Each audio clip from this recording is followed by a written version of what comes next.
UK में asylum seekers के ऊपर 4 बिलियन तक खर्च होता है। ये कहना है रिफॉर्म वालों का, नाइजल फराज और यूसुफ ज़िया इनकी पार्टी का। मगर ये पैसे कहाँ जाते हैं ये कभी भी इन्होंने एक्सप्लेन नहीं किया कि पैसे कहाँ जाते हैं। तो इसका आज हम ब्रेकडाउन आपके सामने बताते हैं कि ये जो साइलम सीकर्स है इनको तो सिर्फ 49.18 कुछ इस तरह वीकली मिलता है। वो भी अगर होम ऑफिस या गवर्नमेंट जो है वो उनको अकोमोडेशन फराहम करे तो वो तो सिर्फ 8 पाउंड समथिंग उनको वीकली जो है वो बचते हैं। अब क्वेश्चन ये कि 4 बिलियन एक बहुत बड़ी अमाउंट है, ये जाती किधर है?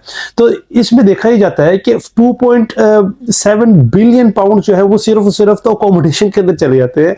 और जितने भी बड़ी जो कॉर्पोरेशंस हैं, जो होटल इंडस्ट्री है, सारे पैसे वो बेसिकली बनाते हैं। तो आ जाके तो हम ब्लेम जो है वो बेचारे असाइलम सीकर्स को करते कि इन्होंने बहुत ज्यादा बेसिकली पैसे हम इनको खिला रहे हैं, बहुत ये खा रहे हैं। अब इसके अंदर एक और चीज ये भी देखने में आती है कि ये जो पैसे अक्यूमुलेट होते हैं ये दरअसल होम ऑफिस की डिलेज की वजह से ही होते हैं।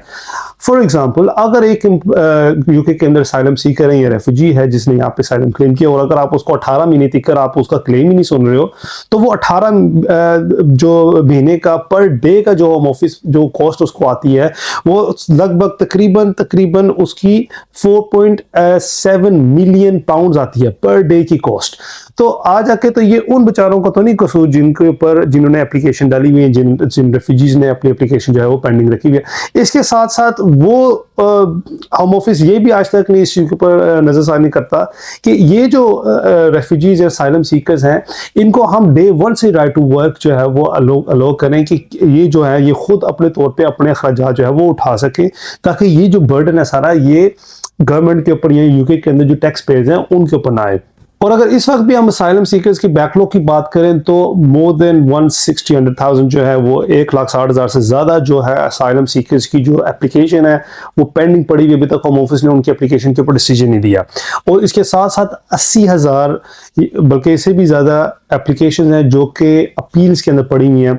और लगभग आज की डेट में अगर देखा जाए तो अपील्स के ऊपर बिटवीन 12 मंथ्स टू 18 मंथ्स लग रहे हैं, डिपेंड करता है आपकी अपील कहाँ पे, लंदन में या लंदन से बाहर है।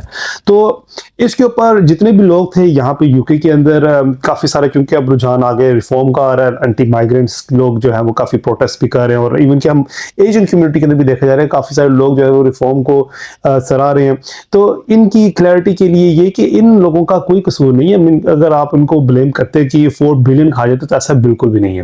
As a UK immigration solicitor, अगर आपका कोई भी क्वेश्चन है यूके की इमिग्रेशन से रिलेटेड, आपके इमिग्रेशन मैटर से रिलेटेड, आप हमें कॉन्टेक्ट कर सकते हैं और इसी सेक्शन के अंदर आप कमेंट कर सकते हैं इसी वीडियो के नीचे, ताकि हम आपको डायरेक्टली वहां पे रिस्पॉन्स कर सके और आपकी कोई भी क्वेरी है उसका हम आंसर कर सकें।